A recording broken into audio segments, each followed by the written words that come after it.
नमस्कार दोस्तों, मैं हूं आपका दोस्त भीम सिंह। दोस्तों, हमारे परिवारों में हमारे जो परिवार के सदस्य हैं उनमें मेलजोल कम होता जा रहा है, प्रेम कम होता जा रहा है, लोगों का मिलना जुलना कम होता जा रहा है। भाई भाई में जो विद्वेष बढ़ता जा रहा है, माँ बाप, भाई बहन और परिवार के जो सदस्य हैं उनमें कुछ दूरी बढ़ती जा रही है। उसका क्या कारण हो सकता है?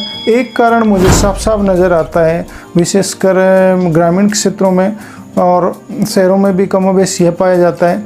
तो ये क्या कारण है और किस प्रकार से हम इसमें सुधार कर सकते हैं, इसी की आज हम चर्चा करते हैं।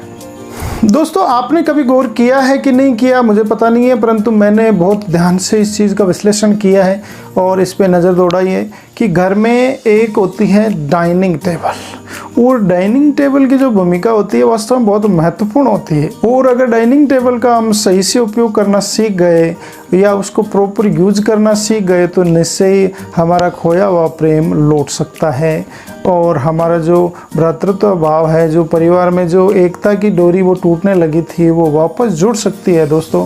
तो इसको आप प्रॉपर यूज करना सीखिए। अब इसके कुछ मैं फ़ायदे बताता हूँ दोस्तों कि डाइनिंग टेबल की कॉन्सेप्ट ये है कि सभी मिलजुल कर खाना खाएं, पूरे परिवार के लोग एक जगह बैठें और प्रेम से बातचीत करें, अपनी समस्याओं पर डिस्कस करें, अपनी अच्छी बातों पर डिस्कस करें और खाना सभी प्रेम से मिलजुल कर खाएं। दोस्तों, हमने क्या ट्रेंड पकड़ रखा है कि रसोई में खाना बन रहा है, महिलाएं खाना बना रही हैं और वो जैसे रोटियां पकने लगती हैं वो थालियों में डाल डाल के बच्चों को देने लगती हैं कि पापा को दे आओ, दादी को दे आओ, दादाजी को दे आओ, मम्मी को, पापा को, सबको वहीं अपने अपने स्थान पे पहुंचाया हो। तो इससे क्या होता है, जो अलग अलग कमरों में लोग बैठे हैं वहाँ पर खाना पहुंच जाएगा तो परिवार के लोगों को मिलने का अवसर ही नहीं मिलता। वो अपनी कोठरी में ही, अपने कमरे में ही बैठे रहते हैं और इससे जो प्रेम डाइनिंग टेबल बढ़ा सकती थी वो बिल्कुल भी नहीं बढ़ा पा रही है, उसकी भूमिका समाप्त हो गई है। तो उसकी उपयोगिता को आप बढ़ाओगे तो निश्चय प्रेम बढ़ेगा, प्यार बढ़ेगा और हमारे परिवारों में एकता का संचार होगा। तो आज से आपसे अपील मेरी ये है कि डाइनिंग टेबल का प्रयोग करना सीखिए और उसको यूज़ करिए। या डाइनिंग टेबल अगर आपके घर में उपलब्ध नहीं है तो कोई दिक्कत नहीं है, 2 दरियाँ बिछाइए बड़ी बड़ी और पूरी परिवार के सदस्य वहाँ पर बैठकर आप खाना खाइए। इससे हमारा भाईचारा निश्चय ही लौट कर आएगा।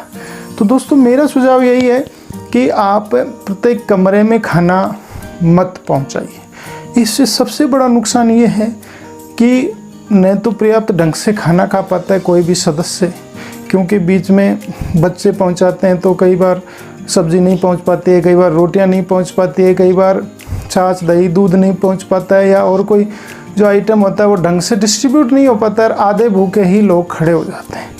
तो एक बात तो ये है और अंत में इसमें ये नुकसान भी होता है कि महिलाएं बचा कुचा खाती हैं, उन पे हमारा ध्यान ही नहीं जाता है और वो कुपोषण का शिकार हो जाती हैं, क्योंकि महिलाओं की अक्सर प्रवृत्ति होती है कि अन्य सदस्यों को तो अच्छा अच्छा खाना खिलाती हैं और खुद वो रूखा सूखा या कम घी डाल के या जो छाछ दही दूध अगर नहीं है तो उनके बिना भी काम चला लेती है। तो समान वितरण जो खाने का होना चाहिए था वो बिना डाइनिंग टेबल के नहीं हो सकता दोस्तों। तो आज से हमें क्या करना है कि खाना पकाइए और उसको बीच में बिल्कुल भी डिस्ट्रीब्यूट मत करिए।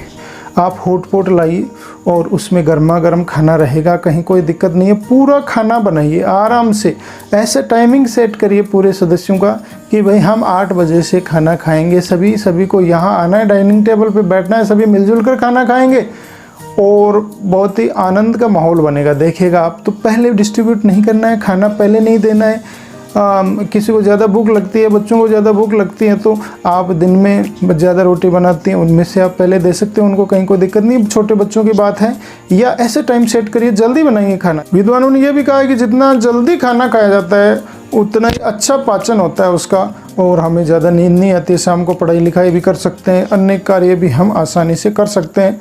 तो आप जल्दी खाना बनाएंगे तो बच्चों को भूख की समस्या भी नहीं आएगी और परिवार के सदस्यों को भी समस्या नहीं आएगी। तो आपको पूरा खाना एक साथ बनाना है और फिर लाके दाल है, सब्जी है, चपाती है, चावल है, दूध है, दही है, छाछ है या अन्य कोई भी व्यंजन आपने सलाद बनाया या जो भी चीज़ बनाई है तो एक साथ ला के रखिए और सभी परिवार के सदस्य एक साथ बैठिए और परोसिए, एक दूसरे को परोसिए, मिल बांट के खाना खाइए, आपस में प्रेम से बात कीजिए। इससे फ़ायदा ये होगा कि एक तो जो भी सब्ज़ी बनी है, दाल बनी है, रोटी बनी है, सबके समान वितरण होगा, कोई भी वंचित नहीं रहेगा कि इसके कम आ गए, इसके ज़्यादा आ गए, इसके गर्म आ गए, इसके ठंडे आ गई, ऐसी कोई भी शिकायत नहीं रहेगी। सभी में समान वितरण होगा और सभी को अच्छा लगेगा इससे। और हमारे एक दूसरे की समस्या होती हैं, हम एक दूसरे से कई बार नज़र ही नहीं मिला पाते हैं, बातचीत नहीं कर पाते हैं पूरे दिन भर भी, तो वो भी होगी हमारी। और परिवार में एकता, मेल जोल, सामंजस्य बढ़ेगा दोस्तों। और महिलाओं का सबसे ज़्यादा इसमें फ़ायदा ये होगा कि उनको कुपोषण का शिकार नहीं होना पड़ेगा। अंत में बच्चा खुचा जो अक्सर खाया करती हैं महिलाएं, अक्सर देखा जाता है कि वो बच्चा कुचा ही खाती हैं, तो वो भी अगर साथ में बैठ के खाएंगे तो निश्चय उनको भी बराबर मात्रा में मिलेगा। तो बच्चों को फ़ायदा, बूढ़ों को फ़ायदा, जवान को फ़ायदा, महिलाओं को फ़ायदा, और सबसे बड़ा कि परिवार और समाज को फ़ायदा।